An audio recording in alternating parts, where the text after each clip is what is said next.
नमस्कार, मी नरेंद्र पाटील काळे आणि आपण पाहत आहात खबरनामा न्यूज. शेतकरी, कायदा आणि सत्याचा आवाज. विजय असो. भारत माता की जय. वंदे मातरम. इन्क्लाब जिंदाबाद. मोठ्याने आवाज द्या. इन्क्लाब जिंदाबाद. शेतकऱ्यांची सरसकट संपूर्ण कर्जमुक्ती झालीच पाहिजे. शेतकरी एकजुटीचा विजय असो. जमलेल्या शेतकरी भावांनो आणि बहिणींनो, मी 12 जून मध्ये गेल्या 3 दिवसापासून या ठिकाणी राज्यातल्या शेतकऱ्यांच्या कर्जमुक्तीच्या संबंधी शेतकऱ्यांच्या कर्जमुक्तीमध्ये घातलेल्या अटी या रद्द कराव्यात आणि राज्यातल्या सरसकट सर्व शेतकऱ्यांना किमान 2 लाखाची कर्जमुक्ती द्यावी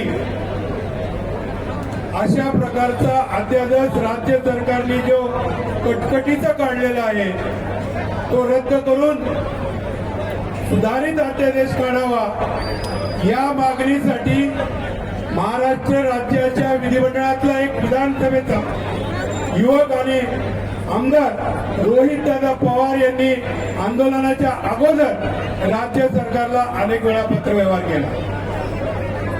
भावांनो, राज्य सरकार म्हणजे हे तुम्ही आम्ही चुकीच्या पद्धतीनं हे जन्माला घातलेलं एक अपत्य गेल्या 12 वर्ष तुमच्या आणि माझ्या डोक्यावरती बसलेलं आहे. तुम्हाला आणि मला त्यावेळेस वाटलं होतं की पाठीमागच्यांनी आम्हाला थोडा त्रास दिला म्हणून हे जरा बरं लागेल. त्या बाबांनी जे 2014ला जे गाजर दाखवलं ते गाजर गोड होतं की तुरट होतं हे आज तुम्हाला समजायला लागलं.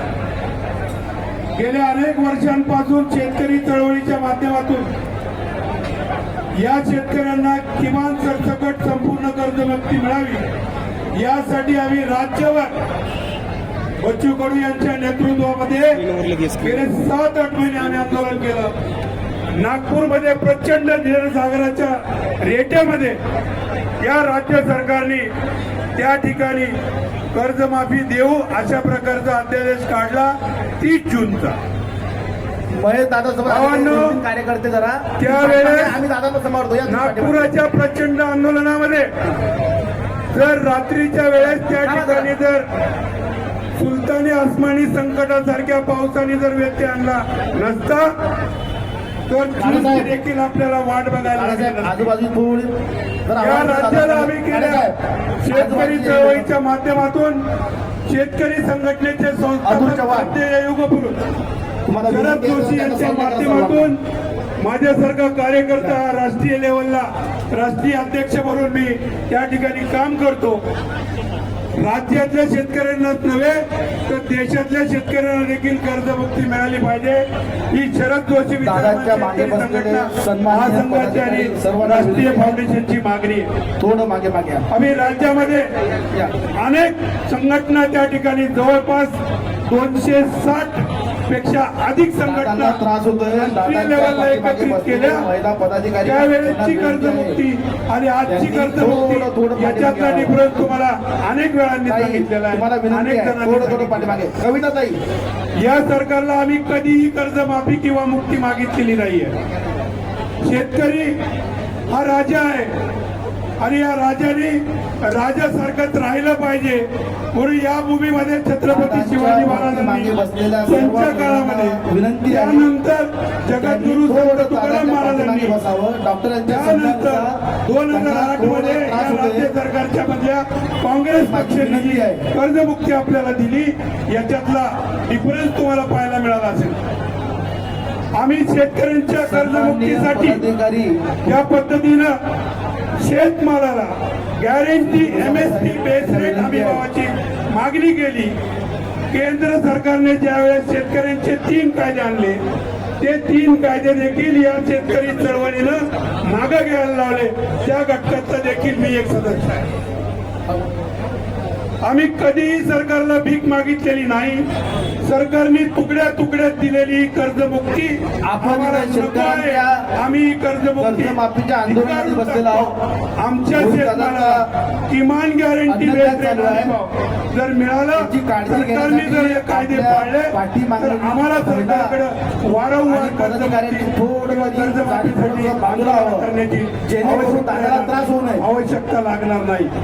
यासाठी या राज्यातल्या सर्व शेतकऱ्यांनी या ठिकाणी पंढरपूरमध्ये सुरू असलेलं रोहितदादा पवार यांच्या नेतृत्वाखालचं सत्याग्रह आंदोलन, हे आंदोलनाला 2 दिवसामध्ये 24 तासाच्या अगोदर या राज्य सरकारने निर्णय घेतला नाही तर मी संघटनेच्या माध्यमातून राज्यातल्या सर्व तमाम युवक शेतकऱ्यांना जाहीर आवाहन करतो. या आंदोलनाला पंढरपूरमध्ये येण्याची आवश्यकता नाहीये. तुम्ही तुमच्या तालुक्यातल्या गाव पातळीपासून तर तहसील कार्यालयापर्यंत त्या ठिकाणी आंदोलनाला प्रचंड ताकदीने सहकार्य करा आणि राज्यामधल्या जर 24 तासाच्या आत या राज्य सरकारने या निर्णय घेतला नाही तर राज्यामध्ये सप्लाय होणारा सर्व प्रकारचा शेतमाल आपल्या गावातूनच बाजार समितीत जातो. तो शेतमाल अडवण्याचं काम करा आणि या शेतकऱ्यांना राज्य सरकार कशी कर्जमुक्ती देत नाही हे दाखवून देण्याचं काम हे राज्यातल्या शेतकऱ्यांनी, गावातल्या शेतकऱ्यांनी करावं अशी या ठिकाणी जाहीर विनंती करतो. आणि मी या ठिकाणी बोलण्याची संधी दिली या स्टेजची आणि सर्वांचं मी या ठिकाणी धन्यवाद मानतो आणि मी माझे 2 शब्द संपवतो. धन्यवाद. माजी युवक राष्ट्रवादीचे अध्यक्ष आदरणीय महेशदादा तपासे